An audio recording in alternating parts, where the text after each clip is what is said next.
Pleased to have on the line with us today Charles Komanoff. He's the director of the Carbon Tax Center.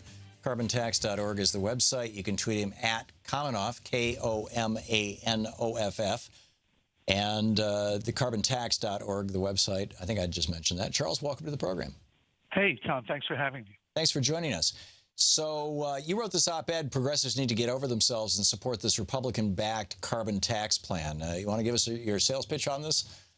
Well, you know, more than anything else, the piece I just wrote in The Nation is a kind of scolding of the left-green movement or the left-green part of the climate movement for undermining and helping to kill a really promising and important carbon tax referendum that was on the ballot last November in Washington State.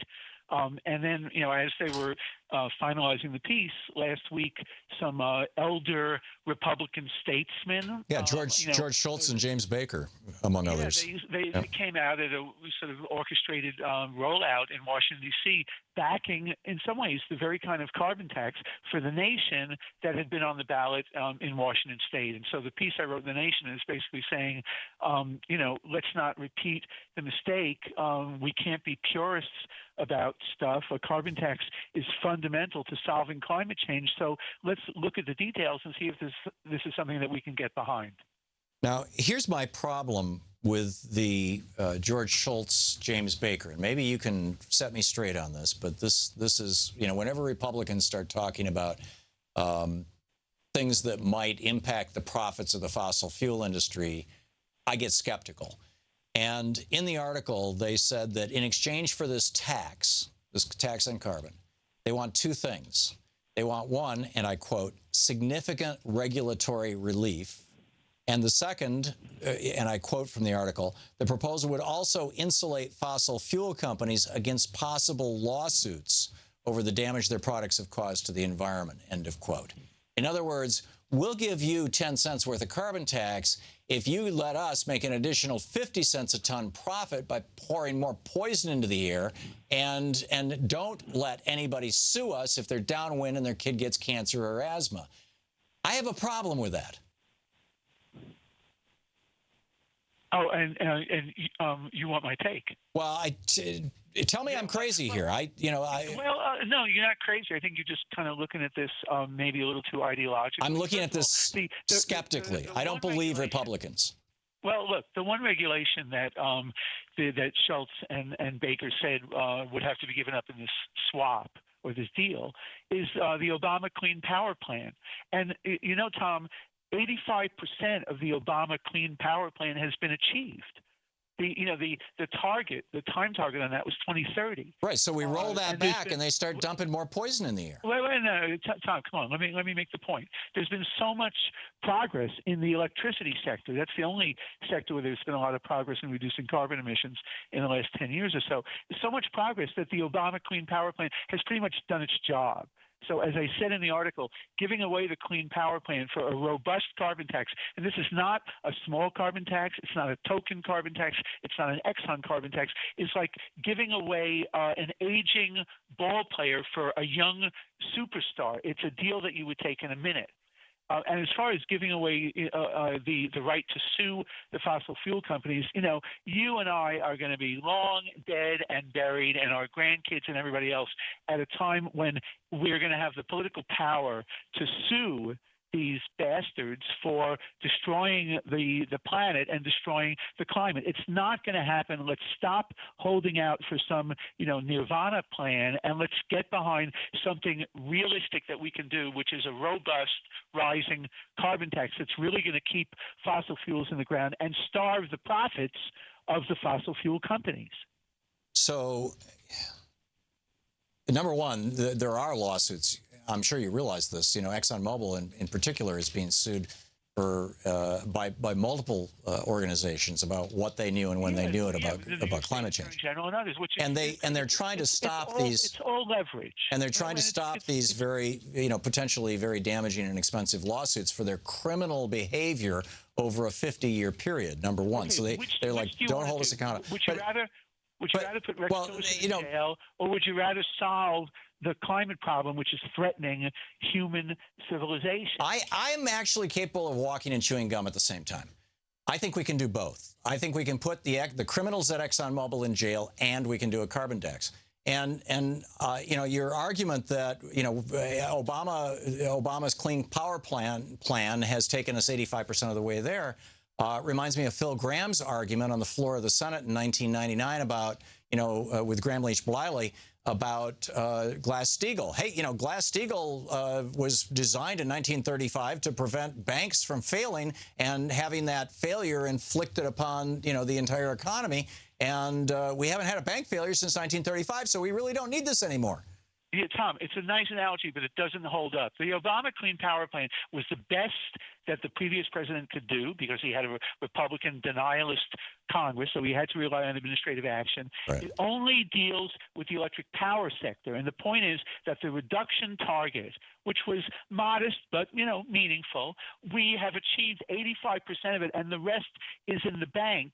It's in the bag. It's going to happen, but it's not nearly enough. We've got to get the rest of the economy, everything that's not electric, to reduce carbon emissions, and we've got to push the electric sector further than the Clean Power Plan was going to do. Stop looking at the Clean Power Plan as if it's some iconic thing. It was just a start. It's done its job. We've got to go to the second stage, the third, the fourth, et cetera, and a carbon tax is what's going to get us there.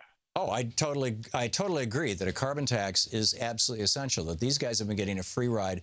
The lack of a carbon tax, I mean, we did this show from Denmark, and I had, you know, a member of the Danish parliament on, and they had just put a carbon tax on, and this was 5, 6, 7 years ago maybe.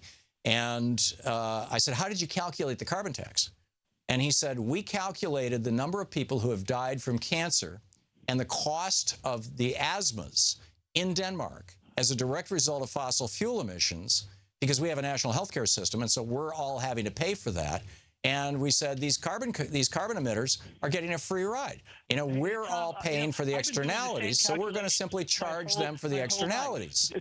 Tom, I wrote the first book on air pollution from electric power, coal-fired power plants back in 1972. You can look it up. It's on my website. But what are we going to do? Are we going to wallow in the past and try to sue these guys, or do we want to solve the problem? And we've got to admit, you know, you and I on the left, we don't represent the whole country. There's a chance, and I'm not talking about the Trump administration, which is irredeemable, but from the bottom up, from the grassroots, we've got to reach across the aisle and come up with a solution that the American people can agree on. Why? Why? How did we stop tobacco? We never, you know, the most powerful lobby in this town in the late 90s was the tobacco lobby. They were the most powerful industry in America. And we didn't take down the tobacco industry by saying we're going to reach across the aisle and hold hands and sing Kumbaya and do away with regulations in exchange for raising tobacco taxes. We sued their asses. 3/4 of Americans didn't use tobacco. You know, 100% of Americans use fossil fuels. That tool, it's not going to work, except that how we've gotten the 30% who smoked down to 15% is primarily by taxing tobacco. But again, I'm glad that you and I agree on the principle of carbon taxing. Where we may differ is the politics of it, and you know, maybe have me on again, and you know, let's. Well, when you survey Republican voters, you find that a significant cohort of them are in favor of, and I don't have the numbers in front of me, but my recollection was that it was well over 30%. Are in favor of a carbon tax. I don't see why this can't, you know, why do we have to say, okay, we're going to blow up the Clean Power Plant rule, and we're going to deny the ability of anybody in the future from suing these criminals who have killed millions of people and damaged our planet. We're going to deny our ability to sue them, and we're going to give them the ability to produce 50 cents worth of pollution for every 10 cents worth of tax. Why do that? Why not just say, damn it, you guys are criminals. You've been lying to us for 50 years. You're killing people. There's cancer alleys, you know, for hundreds of miles from the refineries down in Texas. I mean, if you've ever driven from Texas through Louisiana into Alabama, it's mind-boggling. Tom, look, I don't have to lecture you, of all people, on the dysfunctionality of the American political system, especially the primaries, rule that prevents the majority, and it's a narrow majority, but it is a majority of Republicans who say to pollsters that they're in favor of a carbon tax, that would be revenue neutral and not make government bigger, because we can't do that now, can we? That's the well, it's the cap and or excuse me, the tax, and there's a word I'm missing. It's fee and dividend. Fee and dividend. Thank you very much. Which is what that Schultz and Baker were advocating last week in Washington. Right. That's something that we can get behind. Look, it's not going to happen. Not a single. I pointed this out in my article in The Nation. Not a single Republican has said anything positive about the proposal that came out 6 days ago, and they're not going to. You and I agree. We've got to shrink and destroy this denialist and inhumane in every other way, as well as incompetent Republican administration and Congress. What will happen, and I hope that our resistance is going to make that happen soon, is that as that happens, we've got to be ready with a solution. And I think that the deal that Schultz and Baker put out last week is a positive one. And let's not repeat the mistake that progressives made in Washington State last November and hold out for the perfect carbon tax, because that's not going to happen. Yeah, well, we saw an analogy and an analog of that in '72 when Nixon proposed what today we call Obamacare, and Teddy Kennedy killed it off because it wasn't single-payer health care. I get your point, Charles. I get your point. And we'll leave you with the last word on the topic. Charles Komanoff. Charles, thank you. Hang on just a second. Thank you very much, Tom. This is the Thom Hartmann Program. And you can read Charles' writings over at carbontax.org, and you can tweet him at Komanoff, Komanoff. We'll be back.